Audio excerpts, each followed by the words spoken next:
Hello, Mary. Um, how are you on this beautifully rainy day today?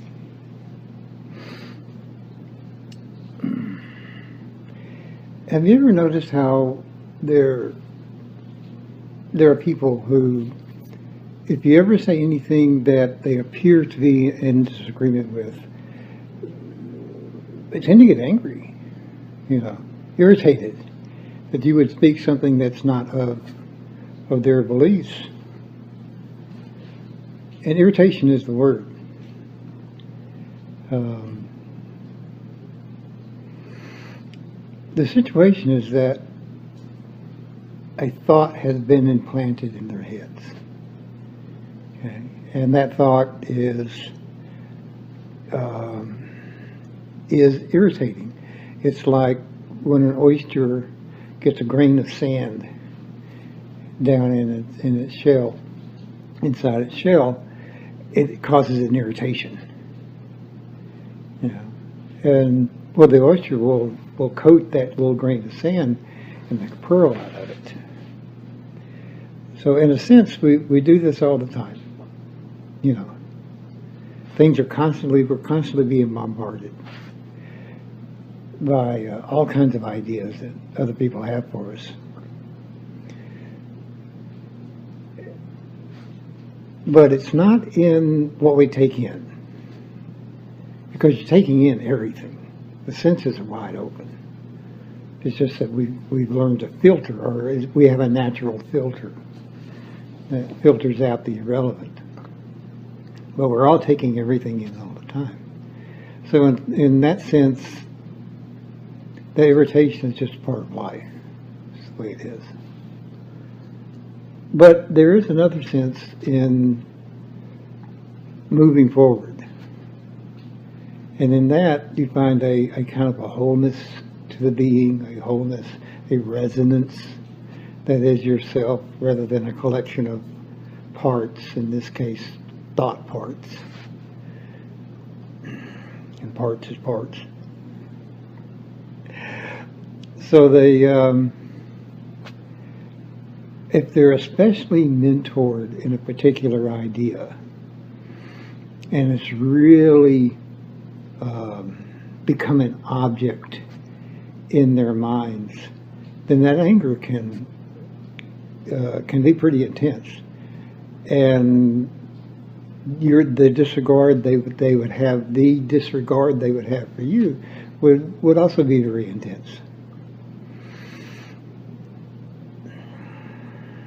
And it doesn't matter if that mentor is a person, or it can be populist rhetoric, which is not so populist when you get to looking at them, at some of the ideas floating around in society. They just didn't spring up on their own.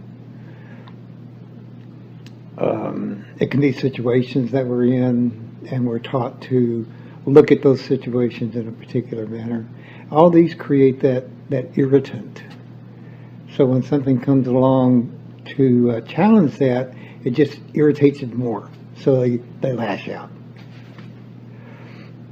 But when those thoughts come from, you might say, your own sphere of being, which is saying your own experience of life, experience that is the self.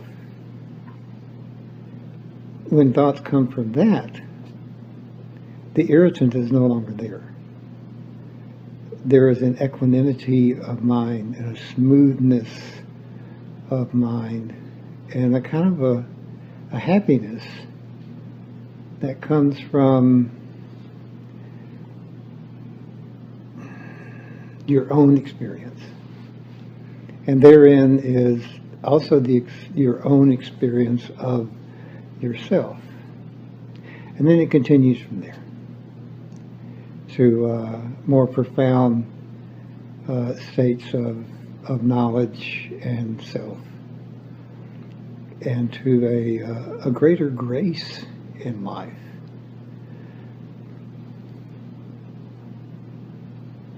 So one of the challenges of this day in mass media and people wanting to control other people. It's all over the place. Wanting to control people's minds, want to control what goes into that person's heart.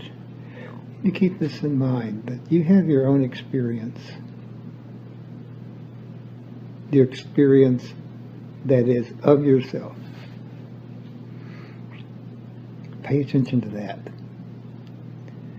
And those little irritants are sometimes big irritants that would have us get angry or whatever. They'll just fade. They'll just fade away.